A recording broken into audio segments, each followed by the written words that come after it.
Hey, salut! On arrive bientôt à la fin du Mobile World Congress, donc je vais vous faire un petit résumé rapide de ce qui s'est passé d'important lors de ce Mobile World Congress 2017. Dans ce résumé, je vous parlerai pas beaucoup des caractéristiques techniques des produits, ça risque d'être un petit peu rébarbatif. Si certains d'entre eux vous intéressent et que vous voulez avoir plus d'informations à leur sujet, je vous invite à vous rendre sur les sites de ces marques afin d'avoir plus d'informations sur leurs caractéristiques techniques précises. Sur ce, allons-y! Donc le MWC 2017 a commencé par une présentation d'un nouveau BlackBerry. Oui, BlackBerry il est toujours pas mort, même s'il est passé sous la barre des 0,0% de marché. Donc le K1, c'est un portable tactile avec un clavier. Donc BlackBerry ne lâche pas son clavier, récidive, les puristes apprécieront. Sauf que cette fois, BlackBerry est passé sous Android. Donc on a maintenant un nouveau BlackBerry K1 sous Android. Ce portable destiné à un marché professionnel sera vendu aux alentours de 599 € quand même pour un écran de 4,5 pouces. Ensuite, le lendemain, qu'est-ce qu'on a eu? On a eu la présentation du nouveau LG G6. Le design de ce G6 m'a franchement tapé dans l'œil. Il a un écran de 5,7 pouces en 18/9 avec des angles arrondis, ce que j'ai trouvé assez sympa. À l'arrière, deux capteurs photo, un grand angle et un normal de 13 mégapixels chacun. À l'arrière, on trouve aussi un capteur d'empreinte. Ce qui est remarquable dans ce portable, c'est qu'il a de très faibles bordures et ça, c'est franchement attirant. Celui-là, je l'aime bien, on n'a pas encore le prix, mais je trouve qu'au niveau du design, c'est plutôt sympa. Ensuite, on a eu le droit à la conférence de Huawei qui nous a présenté le P10 ainsi que le P10 Plus, ces nouveaux smartphones haut de gamme. Là, on tape sur du 649 € pour le P10 pour une dalle de 5,1 pouces. Et le P10 Plus, quant à lui, coûtera entre 699 et 799 € suivant les modèles pour une dalle de 5,5 pouces. La particularité de ce P10, c'est qu'il a à l'arrière un double capteur Leica. Une petite anecdote sympa, le début de la conférence était assez amusant parce que c'était une présentation des couleurs. Je sais que sur Twitter, les gens ça les faisait un petit peu marrer parce que cette partie de la conférence a duré à peu près 15 minutes juste sur les nouvelles couleurs. Huawei a également présenté sa Watch 2 avec un prix de départ à 329 € pour un modèle pas trop autonome et un modèle plus autonome à 399 €. Bien sûr, des montres avec des bracelets interchangeables. La mode avant tout. Ensuite, l'après-midi, on a eu le droit à deux conférences en même temps. Celle de Lenovo pour parler de ses nouveaux Motorola, ainsi que celle de Nokia qui a présenté des choses. Je vais vous en parler. Donc d'abord Motorola. Motorola revient avec cette fois un G5 et un G5 Plus. Donc un G5 de 5 pouces et un G5 Plus de 5,2 pouces. Donc la différence n'est pas non plus énorme pour des tarifs assez sympathiques. 199 € pour le modèle 5 pouces et 299 € pour le modèle Plus. Les deux modèles sont proposés avec une dalle Full HD. Donc la gamme tarifaire de Motorola est quand même assez intéressante.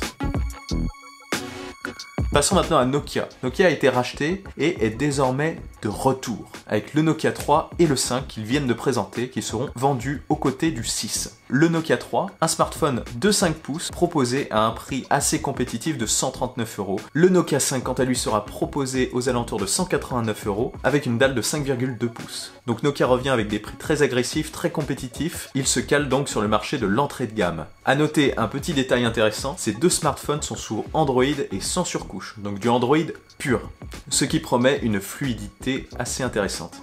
Nokia ne s'est pas arrêté là, puisqu'ils ont fait le buzz autour de la présentation d'un 3310. Oui, un nouveau 3310 remanié. C'est pas un smartphone, c'est un 3310 redesigné. Donc ce 3310 sera vendu à 49 € avec un écran non tactile de 2,4 pouces, un petit appareil photo à l'arrière, je crois, de 2 mégapixels, et il est annoncé avec une autonomie de 22 heures en communication et 25 jours en veille. Petite anecdote sympa, on retrouvera sur ce 3310 le mythique jeu Snake, mais remanié cette fois, en couleur. La question est bien sûr, est-ce que ce Nokia 3310 sera aussi indestructible que son prédécesseur, aussi invincible même? La réponse semble être non, puisque certaines personnes qui l'ont testé ont vu le N du logo Nokia se décrocher à l'arrière du produit.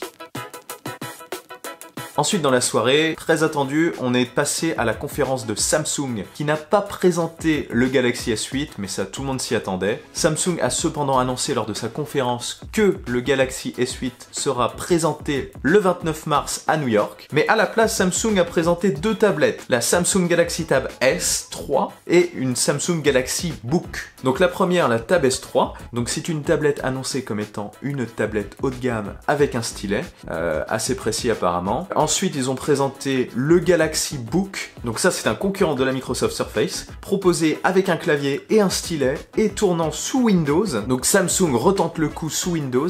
À noter aussi un partenariat avec AKG pour le son de ces tablettes.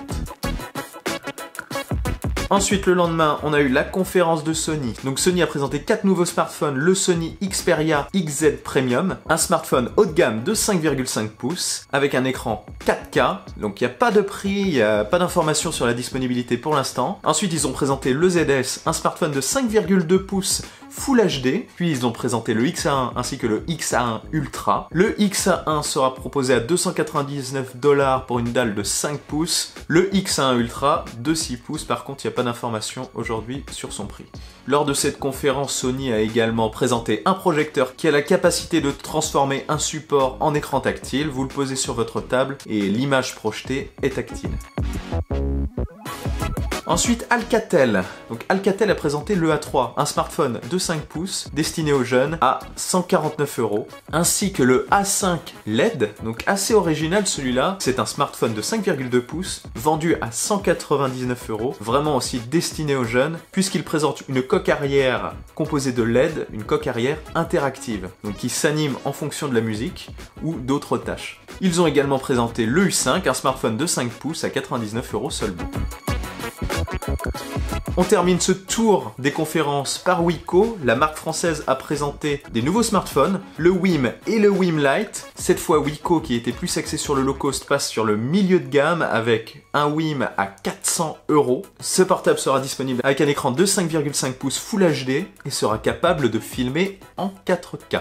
Quant au Wim Lite, il sera proposé à 250 € avec un écran Full HD de 5 pouces. Donc le Wim sortira en juin et le Wim Lite en juillet.